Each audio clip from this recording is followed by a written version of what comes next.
Assistant Professor, Department of EEE, SNS College of Technology. In this lecture series video of electric circuit analysis, today's topic is superposition theorem. So we are going to solve a problem based on the superposition theorem.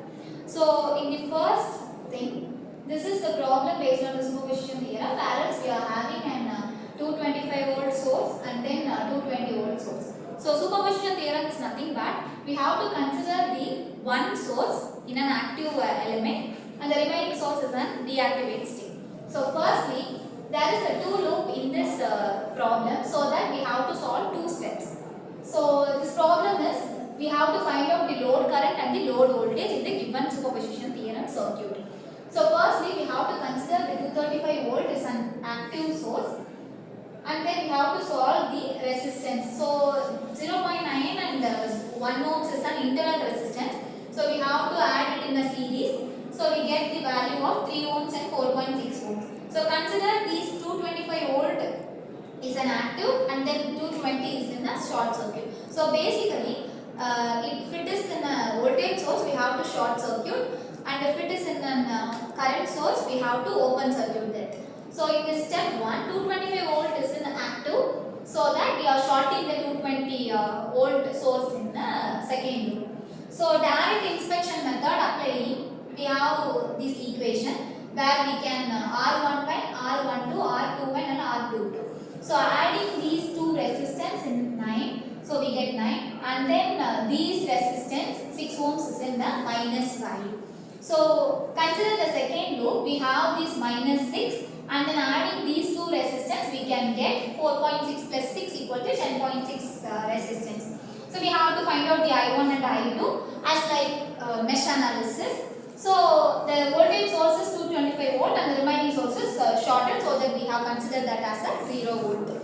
So V is equal to IR, we know that Ohm's law. Applying this, we can get from the direct inspection method I1 value, applying the Cramer's rule where del, we have to find out the del, and then del 1 and del 2 we can obtain the value of I1 and I2, where I1 is 40.15 amps and I2 is 22.72 amps. So load current across the loop 1 is IL dash.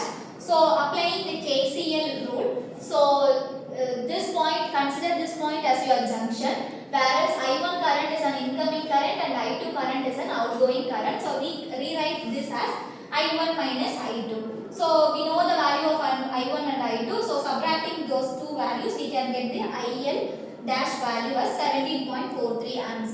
Where this value is only for the loop 1 side, where we consider this 225 volt.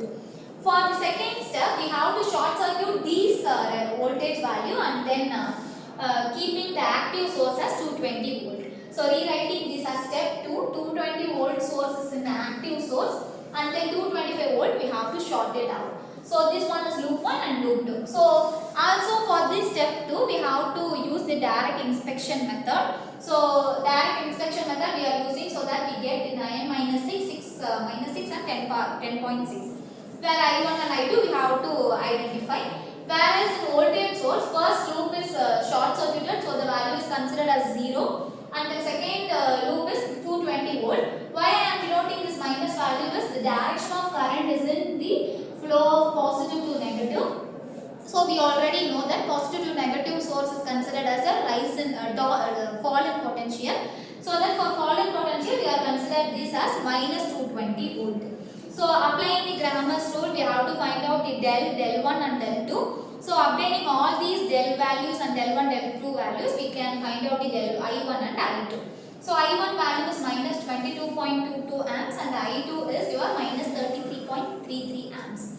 So load current for the second loop is considered as IL double dash. So subtracting these two values, we can get IL double dash equal to 11.11 amps.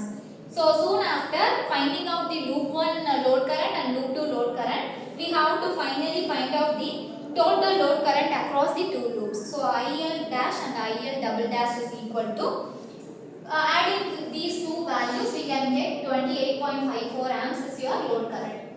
So in the question we have to find out the load voltage also. So load voltage, we can apply Ohm's law, V is equal to IR. So load voltage VL is equal to IL into RL. So IL is, we know that 28.54 into RL is your load across the load current. So resistance across the load current is considered as the RL. So the RL value is here is 6 ohms. So we consider that RL value is 6. So 28.54 into 6 is equal to VL equal to 171.24 volt. So in this problem, so we can find out IL is equal to 28.54 amps and VL is equal to 171.24 amps. The main thing we have to consider is keeping the voltage source active in the first loop and deactivating the second loop. Whereas for voltage source it is short circuited and current source it is open circuited. Thank you.